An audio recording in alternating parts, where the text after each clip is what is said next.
Mga bombo ari kita diri subong sa Barangay Santo Niño, siyudad sang Tanay, nga kung sa diin may kapin 100 ka mga individual ang ginpang evacuate diri matapos sa nagluntad nga encounter sa boundary mismo sang Bayawan City kag Tanhay City. So do sa punong barangay nga aton nga nakuhaan sang information ilaw mga pasado alas 4 sang hapon sang nagkalaladto diri ang mga pila ka mga pamilya ang nag-evacuate matapos sa nagluntad nga insidente.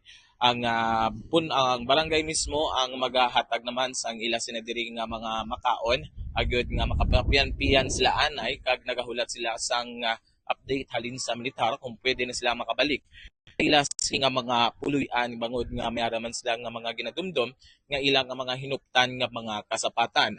Wala naman sang may na-record nga mga napilasan nga mga individual kag amo na diri subong ang ila sini nga sitwasyon nga nagahulat sang update sang halin sa mga militar. Ini si Bombo Denver Quijano and this is Bombo Radio Philippines, the number one and most trusted source of news and information. Basta Radio. Bumbo!